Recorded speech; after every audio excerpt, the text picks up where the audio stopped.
तो सब तो पहला मेरे चैनल ਤੇ ਤੁਹਾਡਾ ਬਹੁਤ-ਬਹੁਤ ਸਵਾਗਤ ਹੈ ਜੀ।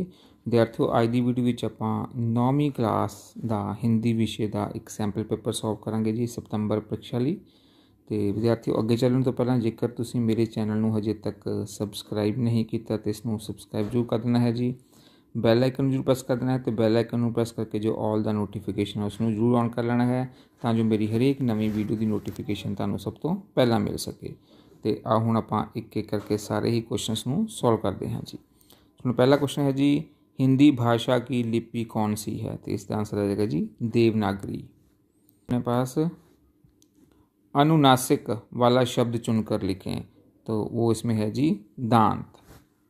अगला है जी दांत भी ऑप्शन आ सकती है अपने को, अंत ये भी ऑप्शन आ सकती है क्योंकि अनुनासिक हुंदा है कि जिसकी ध्वनि जो है वो नक दे विचों निकलती है, जिस तरह इसके उपर भी बिंदी है, इसके उपर चंद्र बिंदी है, तो दोनों ही अनुनासिक वाले शब्द हो सकते हैं, पर तुसीं इस ते ऑप्शन पर टिक कर देनी है जी।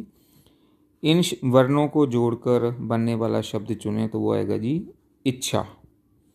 आगे है जी शुद्ध करके लिखना है, शुद्ध शब्द को चुनकर लिखिए। क्योंकि के स्पेलिंग कौन से होते हैं, तो ये इसका सही आंसर होगा। आगे है जी श्री कृष्ण यशोदा से क्या खाने की मांग करते हैं? रोटी, माखन, फल या क और ख दोनों? तो इसका आंसर आएगा क ख दोनों, रोटी और माखन दोनों ही खाने की वो मांग करते हैं। सुनो, अगला क्वेश्चन अपने को इस तरह है जी, मुश्किल काम करके कर्मवीर जबकि दूसरों के लिए क्या बन जाते हैं? नमूना बन जाते हैं। बूढ़ी खाला ने पंच किसको बनाया था? अलगू चौधरी को। अगला है जी मुन्नी के लिए पाजेब कौन लाया? उसकी भूआ लाई। सो अगला है जी इस पंदाक्ष नूं पढ़ के ते जो प्रश्न हैं उन्होंने आपां उत्तर देने हैं जी। इस पंदाक्ष नूं तुसीं पहलां पढ़ लेना है जी। ते पहला क्वेश्चन अपने को है जी, जीवन में बाधाओं को देखकर वीर पुरुष क्या करते हैं? तो इसका आंसर आएगा जी घबराते नहीं। कठिन से कठिन काम के प्रति कर्मवीर व्यक्ति का दृष्टिकोण कैसे होता है? उबाते नहीं। बाधा शब्द का बाधा क्या होती है? रुकावट, इसका अर्थ है रुकावट। तो इस पदांश का शीर्षक क्या होगा? कर्मवीर। देखो जगह है जी अपने पास बहुविकल्पिक प्रश्न है जी। आग बबूला होना मुहावरे का सही अर्थ क्या है? गुस्सा होना। अकल के डैश दौड़ाना, इसमें आएगा हमारे पास चार ऑप्शन दी हुई हैं। अकल के घोड़े दौड़ाना। आम के आम डैश के दाम, थे आम के आम गुठलियों के दाम। सुन, इस पैराग्राफ नूं पढ़ के तो आपां नीचे कुछ आंसर दिते हैं, क्वेश्चन पूछे गए हैं, आंसर देने हैं। पहला तुसीं स्क्रीनशॉट लैके ते पूरा पैराग्राफ पढ़ लेना है जी। तो देखो पहला क्वेश्चन है, मानव जीवन की रीढ़ की हड्डी किसे कहा गया है? तो इसका आंसर आएगा जी विद्यार्थी जीवन को। पहले का आंसर ये आ जाएगा। दूसरा क्वेश्चन है जी, विद्यार्थी जीवन की तुलना किसके साथ की गई है? तो विद्यार्थी जीवन की तुलना की गई है जी आधारशिला से, नींव से, उसकी आधारशिला से उसकी जो है तुलना की गई है। विद्यार्थी काल में बालक आदर्श विद्यार्थी कैसे बन जाता है? तो ये देखो जी अपने पास आदर्श विद्यार्थी कैसे बन जाता है, ये तो इत्थों आंसर लिखना है जी। विद्यार्थी काल में जो बालक श्रम, अनुशासन, समय और नियम के सांचे में ढल जाता है वह आदर्श विद्यार्थी बनकर स्व नागरिक बन जाता है जी, सभ्य नागरिक बन जाता है जी। अगला है जी अपने पास, सभ्य नागरिक बनने के लिए किन गुणों की आवश्यकता होती है? उसके लिए सुंदर पाठशाला कौन सी है? ये देखो जी अपने पास इसका आंसर आएगा, सुनो इसका आंसर इतना आ जाएगा जी, सभ्य विद्यार्थी नागरिक के लिए जिन गुणों की आवश्यकता होती है उन गुणों के लिए विद्यार्थी काल ही तो सुंदर पाठशाला है। यहाँ पर अपने साथियों के बीच रहकर वह सभी गुणों का आने आवश्यक हैं उनकी जिनकी विद्यार्थी को जीवन में आवश्यकता होती है। और जी नेक्स्ट देखते हैं जी। आगे है जी, इस गद्यांश का उचित शीर्षक क्या है? तो इसका उचित शीर्षक आएगा विद्यार्थी जीवन, जहाँ विद्यार्थी जीवन काल लिख सकते हो जी। तो आओ नैक्सट देखते हैं जी। तो सो नैक्सट अपने को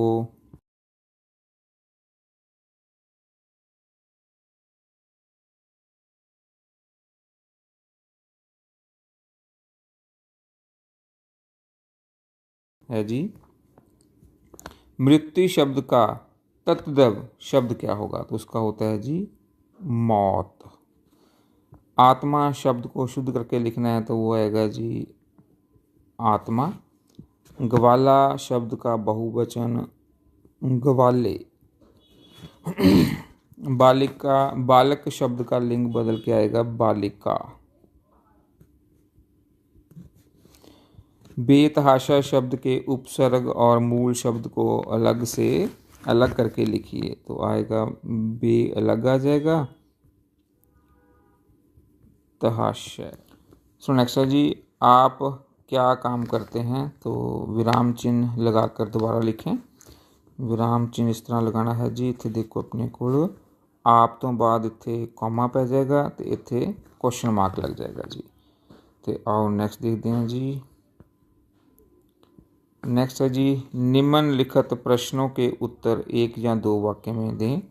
तो इसमें इन्हों के हम प्रश्न करते हैं जी। ਆਪਾਂ ਇਸ ਦੇ ਵਿੱਚ ਆਪਾਂ ਨੈਕਸਟ ਕੁਐਸਚਨ ਜੋ ਹਨ ਸਾਰੇ ਕੁਐਸਚਨ ਆਪਾਂ ਇਕੱਠੇ ਕਰ ਰਹੇ ਹਾਂ।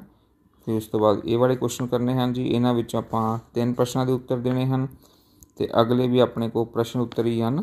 ਨੈਕਸਟ ਵੀ ਦੇਖੋ ਆਪਣੇ ਕੋਲ ਕੁਐਸਚਨ ਆਨਸਰ ਹੀ ਹਨ ਤੇ ਇਹਨਾਂ ਸਾਰੇ ਹੀ ਕੁਐਸਚਨ ਆਨਸਰਾਂ ਨੂੰ ਹੁਣ ਆਪਾਂ ਦੇਖਦੇ ਹਾਂ ਕਿ ਇਹਨਾਂ ਦੇ ਕੀ ਕੀ ਆਪਣੇ ਕੋਲ ਆਨਸਰ हो सकते हैं जी। पहला क्वेश्चन है जी, मदन लाल ढींगरा का जन्म कहाँ हुआ?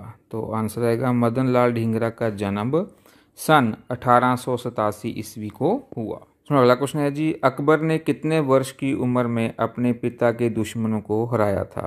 तो आंसर आएगा जी 13 वर्ष की उम्र में। अगला क्वेश्चन है जी, इमारत का होना ना होना किस बात पर निर्भर करता है?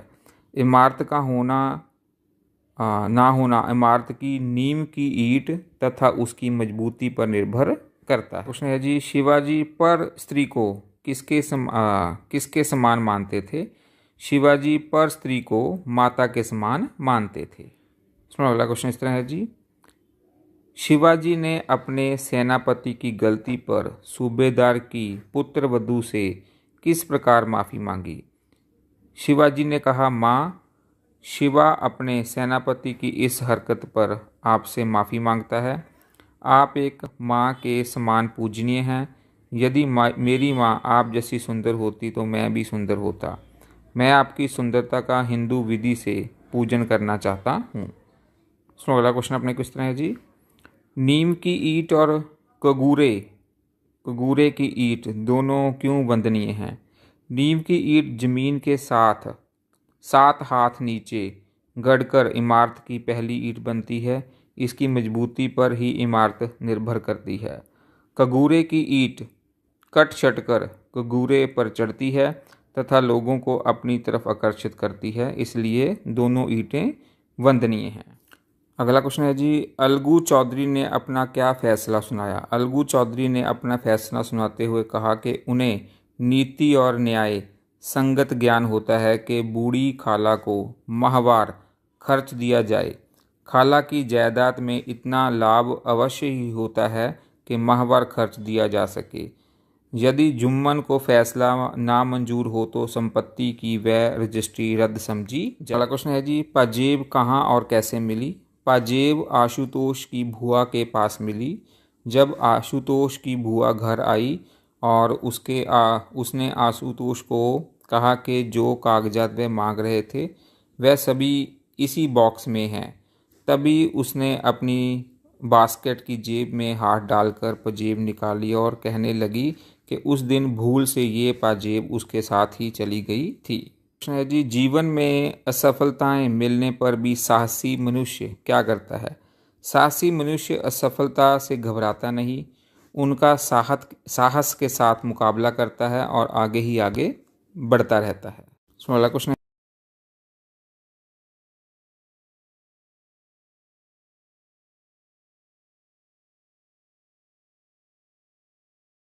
है जी, आशुतोष का चित्रण कीजिए। कहानी में आशुतोष एक प्रमुख पात्र है। सारी कहानी उसी के चारों ओर घूमती है। वह एक बच्चा है। मुन्नी की जिद पूरी होने पर वह भी साइकिल लेने की जिद ठान लेता है। वह पाजेब पहनी हुई मुन्नी को बाहर घुमाने में गर्व महसूस करता है। चोरी का इल्ज़ाम आशुतोष पर लगने के कारण वह हठी और उद्दड़ बन जाता है। वह झूठ भी बोलता है। उसमें अपना दोष दूसरों पर डालने का विकार भी है।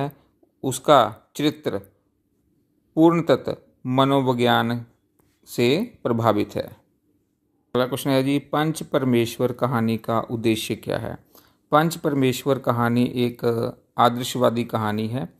इस कहानी में लेखक ने समाज में इस आशावादी धारणा को प्रस्तुत करना चाहा है कि पंच में परमेश्वर का वास होता है।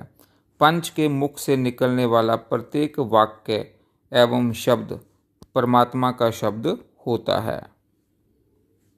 पंच की कुर्सी पर बैठने वाला व्यक्ति किसी का दोस्त, दुश्मन तथा हितैषी नहीं होता।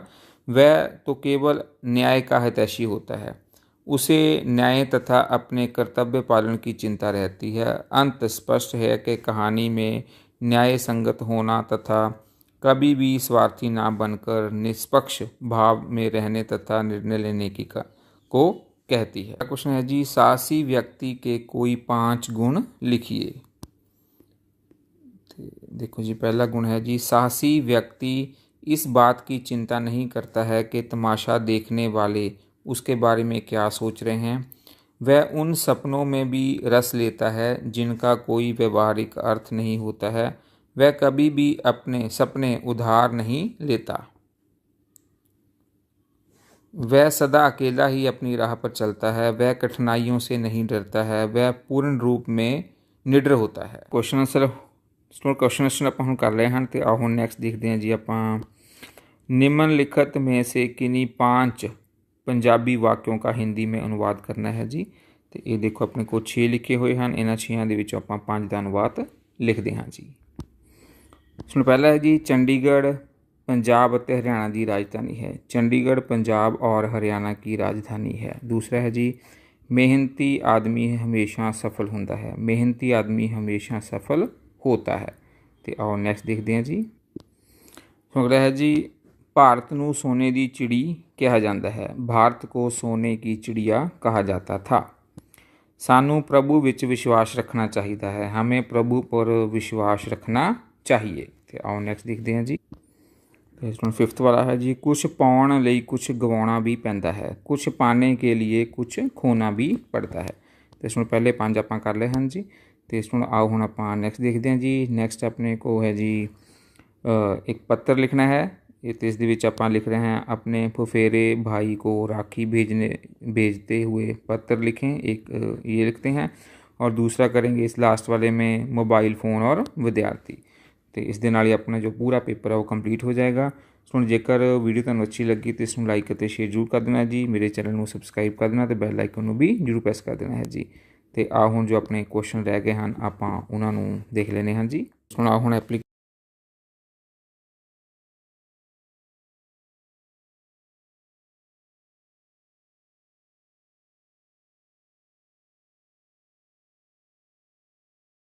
देखते हैं जी।